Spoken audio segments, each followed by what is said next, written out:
Alam ni Tashar na limitado na lang ang kanyang oras at nagsulat ng isang diary na nagdedetalye kung ano ang nangyari sa kanila, humihingi ng paumanhin sa sinumang makakahanap nito.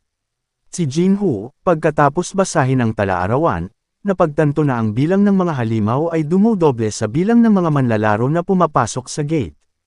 Naiintindihan niya na nagawa niyang tapusin ang gate dahil mag-isa siyang pumasok, at mas mahirap sana kung may team siya.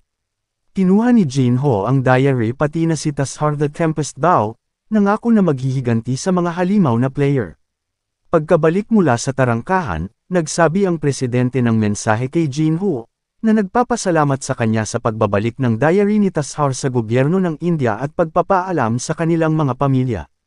Gumaan ang pakiramdam ni Jinho sa nalaman na ginawa ang tamang aksyon. Nagtanong ang presidente sa Tempest Bow ni Tashar, at dala ito ni Jinho at ipinakita sa kanya. Nababaliw ang presidente dahil ang bow ay pag-aari ng gobyerno ng India, at dapat itago ito ni Jinho. Tiniyak sa kanya ni Jinho na hindi niya ito gagamitin ng walang dahilan. Naniniwala siya na ang mga halimaw ay humahabol sa bow, at darating ang kanilang boss para dito. Dahil alam na natapos ni Jinho ang gate, binalaan ng presidente si Jinho tungkol sa isang lalaking nagngangalang Demon Bical Singer na kilala sa pagkolekta ng mga bow, na maaaring puntiryahin siya.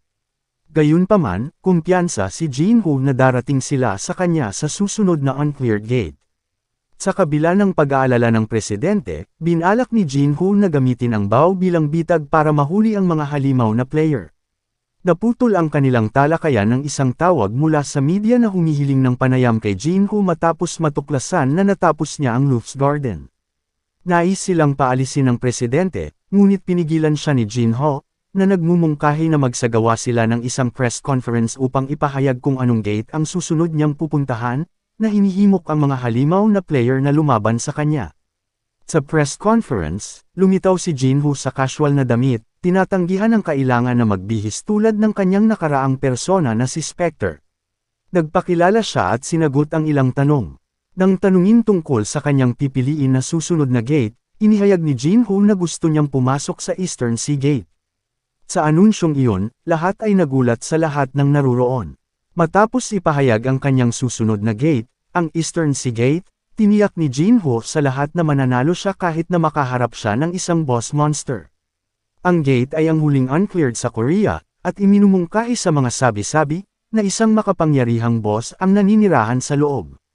Magkasama, tiningnan ng presidente at ni Jinho ang mga kahilingan sa komisyon na natanggap nila. Nanirahan sila sa isang lugar kung saan nais ng isang ama ang lunas para sa kanyang anak na may karamdamang nakamamatay, na nangangailangan ng core ng isang Cinder Fox. Naalala ni Jinho ang pakikipaglaban noon, isang engkwentro na muntik nang magbuwis sa kanyang buhay. Iniharap ng presidente ang impormasyon tungkol sa gate, na isiniwalat na kumitil na ito ng buhay ng 7 team. Napagtanto ni Jinho na ang misyon na ito ay magiging mas mapanghamon kaysa sa dati, lalo na sa iba pang mga team na sinusubukan din ito. Ibinunyag ng presidente na ang nagkomisyon ng kahilingan na ito ay ang kanyang kaibigan na si Ko Choi Pilho ng Mango Group. Ipinakilala niya si Jinho sa kanyang bagong sekretarya at manager, si Chae Son, na nauunawaan at tila kainahinala kung patuloy na hahawakan ng presidente ang lahat para sa kanya. Pumayag si Jinho na tanggapin ang kahilingan. Sa kanilang biyahe upang makilala ang kliyente, ipinaliwanag ni Chae Son ang sitwasyon ng pamilya. Ang anak na babae ay nagdusa mula sa Ninsan Syndrome, at isa sa mga potensyal na gamot dito ay ang paggamit sa core ng Cinder Fox. Pinanggit niya na ang taong nag-verify ng pagiging epektibo nito 29 na taon na ang nakakaraan ay walang iba kundi si Spectre mismo, na nahihiya si Jinho sa hindi pagbunyag ng kanyang pagkakakilanlan. Pagdating, personal silang binati ni Cho Pil-ho, yumuko at nagsusumamo para sa tulong ni Jinho na iligtas ang kanyang anak.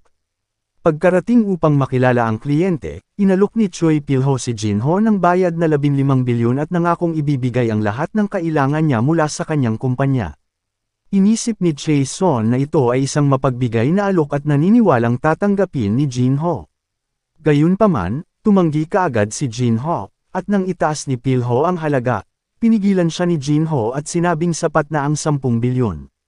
Nang tanungin ni Chase ang kanyang dahilan, sumagot siya na kapareho sa mga prinsipyo ni Spectre, na naniniwalang hindi dapat samantalahin ng isang tao ang isang taong nagsisikap na iligtas ang miyembro ng kanilang pamilya. Pagkaalis nila, tinanong ni Chase kung narinig ni Jinho ang kwento tungkol kay Spectre mula sa presidente, at sinabing narinig niya. Pagkatapos ay tinanong niya kung naniniwala siya, at sumagot si Jinho na naniniwala siya. Alam na nasaksihan ni Spectre ang pagkamatay ng kanyang sariling mga magulang at ayaw niyang maranasan ng iba ang parehong pagdadalamati.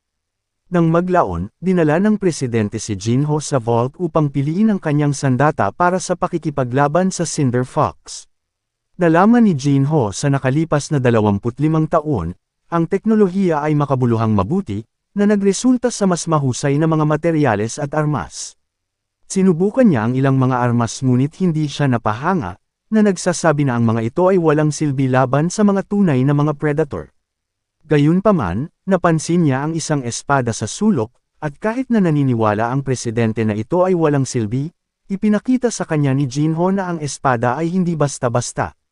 Kinabukasan, sa labas ng gate, isang malaking grupo ng mga taga-media ang nagtipon. Ipinaalam ni Chae-son kay Jinho na 27 manlalaro ang papasok sa gate bago sila. Pinaalalahanan siya ni Jinho na pagkatapos ng araw na ito, makakatanggap sila ng maraming komisyon. Sa paglabas ni Jinho, kinalibutan siya ng media, na binomba siya ng mga tanong. Pinag-usapan din siya ng ibang mga manlalaro. Maya-maya, pumasok na ang lahat sa gate. Sa loob, isang manlalaro ang nagpakilala bilang si Cha Man-woo, isang miyembro ng ika-13th rank sa Korea. Iminungkahi niya na magtulungan sila upang tapusin ang gate, na nag-aalok ng isang komisyon habang aangkinin niya ang core bilang isang malinaw na parangal. Sumang-ayon ang ilan sa kanyang plano, pero si Jinho ay umalis at tinanggihan ang imbitasyon na sumali sa kanila.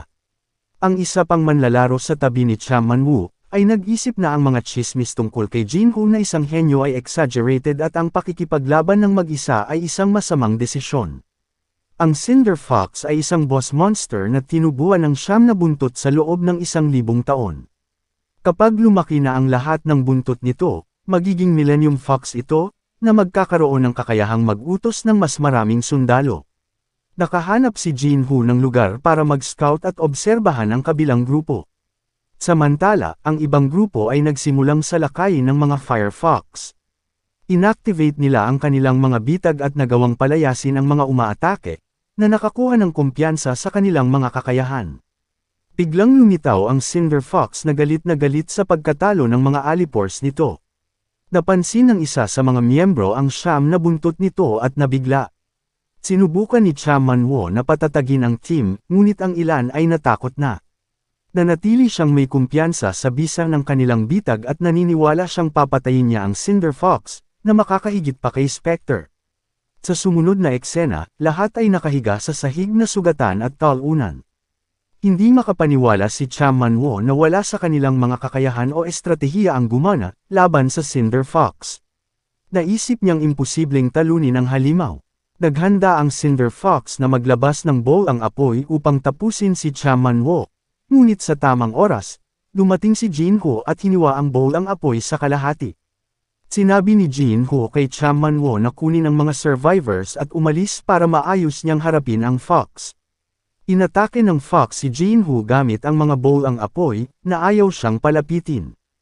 Hinarang niya ang ilan sa mga pag-atake gamit ang kanyang ice shield habang sinusubukan niyang makalapit. Umatake na naman ang Cinder Fox gamit ang isang higanting bowl ang apoy. Napansin siya ni Jinho sa loob ng usok at inatake niya si Jinho na umiwas sa pamamagitan ng pagtalon sa hangin, at ginamit ang kanyang yelo bilang patungan upang makalapit sa halimaw. Hinati niya ang isang buntot nito, na nagpahina sa kanya. Tinuya ni Jinho ang halimaw, dahil ito ang unang beses na nakaramdam ng sakit at hindi niya akalain na siya ngayon ang biktima. Dahil sa marami na itong napatay na manlalaro, ang Cinder Fox ay umatake gamit ang kanyang claw, at gumanti si Jinho sa pamamagitan ng pag-atake sa isang mata nito. Habang naghahanda ito para sa isa pang higanting bowl ang apoy, tinusok ito ni Jinho ng isang malaking ice spike, na agad itong napatay. Bumagsak si Jinho pagkatapos ng laban, at isang mensahe ang nagpakita na ang Cinder Fox ay natalo, at natanggap niya ang core ng Cinder Fox bilang isang gantimpala. Sa labas ng gate, excited ang lahat na makita silang lumabas. Si Chairman Wo ay karga-karga si Jinho sa kanyang likuran, at ipinalagay ng press na natapos ni Chairman Wo at ng kanyang team ang gate. Gayunpaman, sinabi ni Chairman Wo sa kanila ang totoo, tungkol sa totoong nangyari sa loob ng gate. Sa ospital, nagising si Jinho na nasa tabi niya si Chae Son. Ipinaalam niya sa kanya na nakatanggap sila ng maraming kahilingan habang siya ay walang malay. Hindi na nagulat si Jinho at lumabas ng kwarto para hanapin ang presidente. Sinubukan siyang pigilan ni Chae Son, nag-aalala na hindi pa siya ganap na nakaka-recover. Sa pagpapaginhawa ni Jinho sa kanya, sinabing nahimatay lang siya at magpapahinga pagkatapos nilang makita ang tunay na pasyente, ang anak ni Choi Pil. Dinala ni Pil si Jinho sa silid ng kanyang anak upang simulan ang paggamot. Sa pagpasok, napagtanto ni Jinho na malubha ang kalagayan ng dalaga, kaya kailangan niyang kumilos ng mabilis. Inilabas niya ang core, ngunit nakalimutan niya na ang kapangyarihan ng core ay napakamapanganib para sa mga ordinaryong tao. Dali-dali niyang pinalabas ng kwarto si Pilho. Sinimulan ni Jinho ang paggagamot at napansin niyang mas malala pa ang kalagayan ng dalaga kaysa sa naunang pasyenteng pinagaling niya. Sinubukan niyang gamitin ng maingat ang core, at sa kanyang pagtataka, may lumabas na mensahe na nagpapahiwatig na kaya niyang mag-absorb ng yin energy gamit ang frost skill, na magpapalakas sa kanyang magic stats. Napagtanto ni Jinho na ang frost skill ay naging lubhang maraming nalalaman, walang mga kahinaan sa parehong pag-atake at depensa, at lalo pa ay kaya nitong umabsorb ng enerhiya. Maingat niyang inabsorb ang yin energy mula sa babae, at naalala na ang mga nakaraan ng pasyente ay nakaranas ng makabuluhang pasanin pagkatapos gamitin ang core. Gayunpaman, sa kakayahan ng frost, tila mas ligtas ito. Pagkaraan ng ilang sandali, lumabas si Jinho na pagod ngunit kumpiyansa na hindi side effects ito, at tinitiyak kay Pilho ang paggaling ng kanyang anak.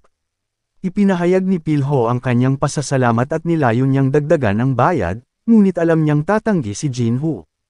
Sa halip, inalok niya ang tulong ng Mango Group sa hinaharap, na siyang numero 1 kumpanya sa Korea.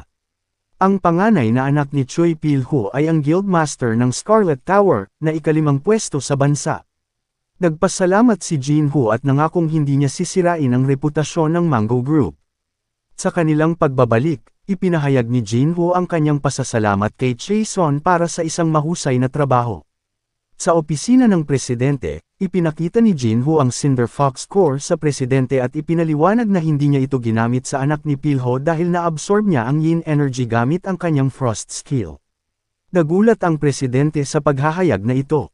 Pagkatapos ay ipinaalam ni Jinho sa presidente na kaya niyang makuha ang enerhiya mula sa anumang target, at humingi ng kanyang tulong sa paghahanap ng mga artifact na nababalot ng mga enerhiya.